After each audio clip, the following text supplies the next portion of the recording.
patrol. Di daw sa lahat ng oras China ang masusunod. Dito nananatili raw na matigas ang kapitan at tinapos pa rin ang pagpapatrolya sa bawat masinlok sa kabila ng pagbabanta ng China. Tama lamang mga utol, di ba? Kasi nasa tama naman siya eh. Saludo po doon sa kapitan o sa piloto na hindi alintana yung ginawa ng Chinese fighter jet. Bakit tayo aalis at susunod sa kagustuhan nila, tayo yung nasa tama? Dapat nga sila'y pinaalis natin eh. Itong mga lintik na to, mga Chekwa na to no? Ang kulit, di ba? Paalisin tayo sa teritoryo natin, tapos palalabasin na mali tayo. Teritoryo daw nila yon, lintik. Okay? O ano, dumako na muna, pakinggan muna natin to. Pahayag ni Colonel Francel Padilla, ito yung spokesperson ng Armed Forces of the Philippines. Tapos dumako tayo sa pahayag ni President Bongbong Marcos. And saludo pala kung sino man yung piloto natin na hindi nagpatinag sa pananakot ng China. Mga karunungan, kaalaman, teorya, kasaysayan, hiwaga at mga bagong tuklas. Alamin natin.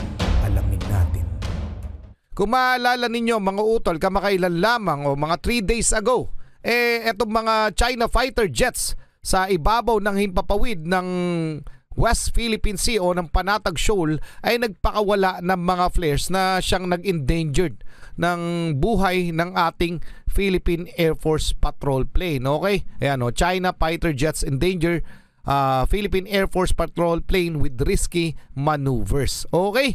At dahil dyan, mga utol, syempre kukundi na tayo. Ang ating presidente ay may pahayag tungkol sa ginawang ito ng China. Pero ito ang ating topic ngayon, mga utol. Ayan o. Philippine Air Force Captain pumalag pala sa China. Napakatapang ng piloto, walang takot versus China jets pumalag. Okay, ituloy mula kay Melvs Castle. Paki-subscribe siya, paki-like na rin yung video at mamaya alamin rin natin kung anong pahayag o ano sinabi ni President Bongbong Marcos tungkol sa pangyayaring ito. Okay? Pinalagan ng Philippine Air Force ang China.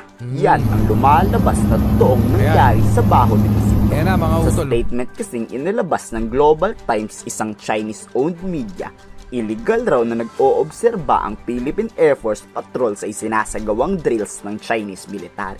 Ayan, malupit sa China, no, mga utol. Kapag news nila o balita nila, laging pinalalabas nila na sila yung nasa panig ng tama.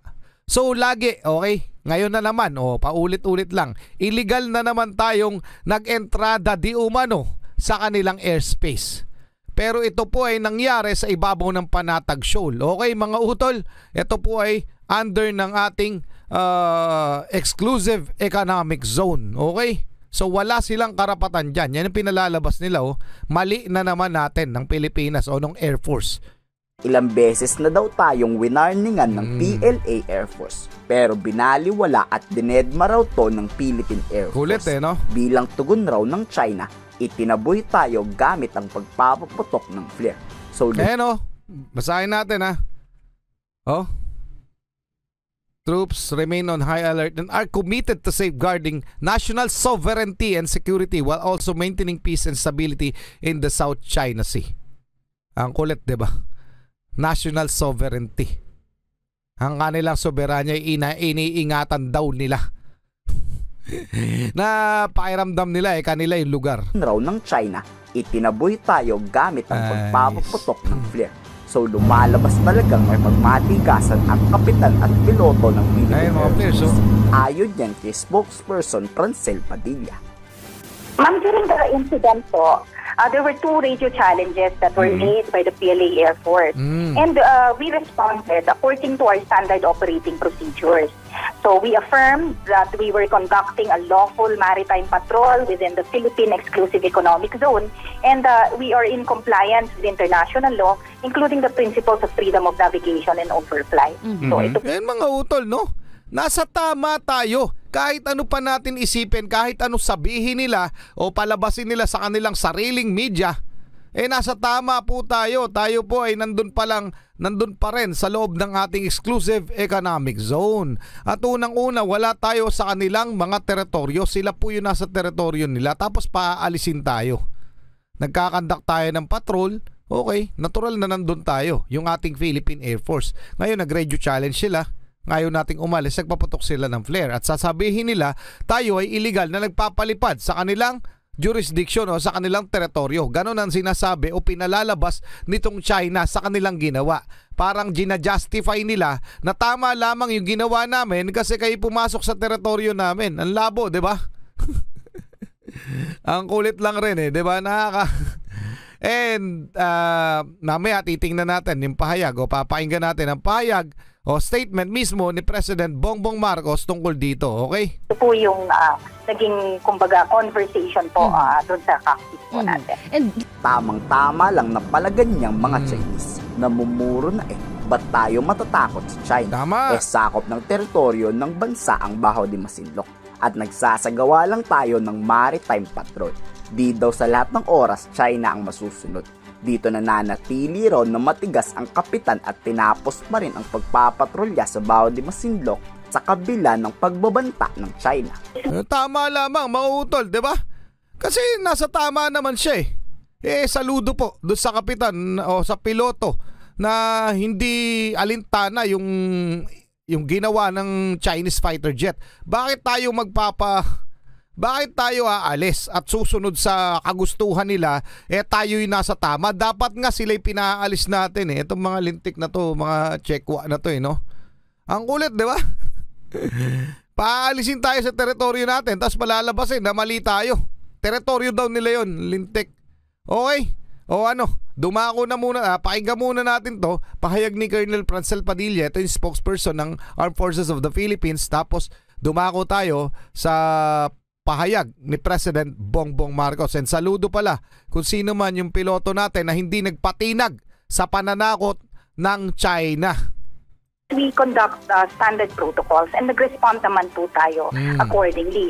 What is noteworthy dito, yun pong ating piloto responded professionally and followed established protocols. Nice one. And after the incident po, promptly reported na po ito sa Department of Foreign Affairs and other relevant agencies for appropriate diplomatic and legal actions po.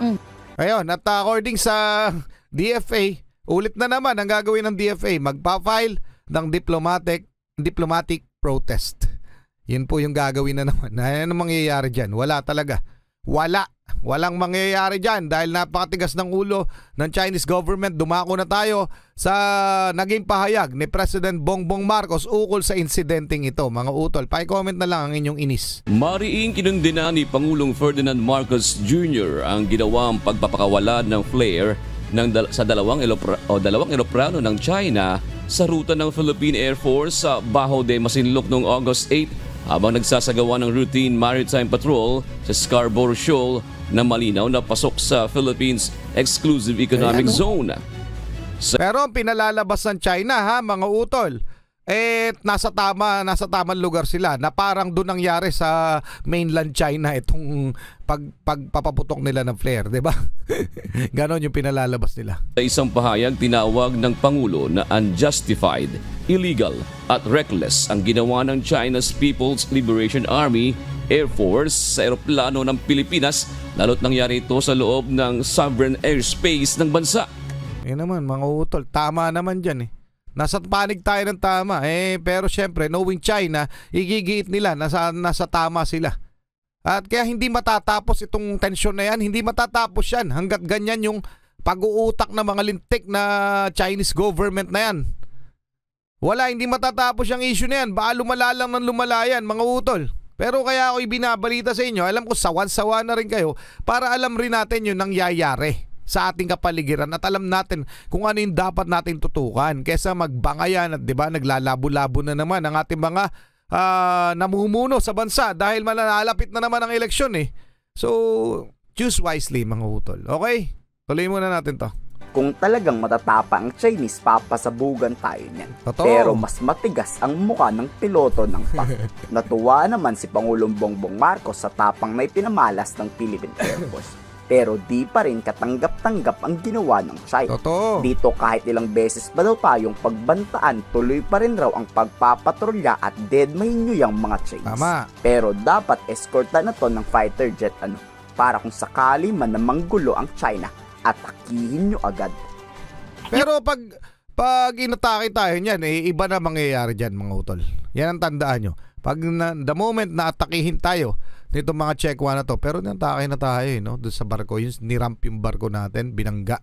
Okay? Pero the moment na atakihin tayo at may masawi, ibang issue na yun. Ibang usapin na yan. Baka gera na. Okay? Yung insidente po na ginawa nilang paglipad na malapit po dito sa ating aircraft, posed a threat po dito sa ating Philippine Air Force aircraft, no, pati sa kanilang crew. And nag-interfere din ito dito sa lawful flight operations in the airspace no, ng ating Philippine sovereignty and jurisdiction. And we responded according to our standard operating procedures, no, and we reaffirmed that we are conducting a lawful maritime patrol within our Philippine exclusive economic zone. And itong ginagawa natin is in compliance with international law, including the principles of freedom of navigation and overflight. Diplomatic protest pa rin ang unang sagot ng DFA. Wala kasing na-aksidente. Talagang inaantay pa ng gobyernong may mamatay dyan bago umaksyon ng konkreto. Pero sa totoo lang, yun lang pinamagagawa natin talaga, mga utol. Maghain ng protesta. Diplomatic protest. Okay, hanggat hindi kasi pwede tayo umaksyon eh. Hindi tayo pwedeng gumawa ng violente kasi yun na nga yung inaasahan ng China eh. Yun na yung inaantay nila. Tayo yung magkamaling gumawa. Pero ano ba? Hanggat saan nahantong yan, no? Aantayin natin, ang pinakamasakit nito, inaantay natin na tayo yung atakihin ng China. Nang sa ganun, may invoke yung Mutual Defense Treaty with the US. Kasi pag tayong unang umatake, tayo yung mali, hindi tayo kakampiyan ng US. At ng iba pang nating mga kalyado. And who knows? Pero syempre, may part na economical dyan, di ba? Bago pa yung palakasan, ng pagpapakita ng strength and power. Alam naman natin, hindi natin kaya yung China. Pero hanggang kailan tayo magtitiis na ginaganyan nila tayo. So, paki-comment ang inyong opinion, mga utol. At alam naman natin lahat na walang mangyayari sa diplomatic protest na yan. So, abangan na lang natin kung ano pang kasunod na gagawin na naman ng China na pambubuli sa atin sa Pilipinas. Okay? Paki-comment na lang. Maraming salamat, Levels Castle. Maraming salamat sa inyo. Muli ako sa Target Achilles in behalf of the Real South Production. Ako'y nagpapasalamat sa walang sawa niyo pagsuporta. Kayo mag-ingat. Keep safe. God bless. At saludo po ako sa inyo lahat. Maraming salamat po.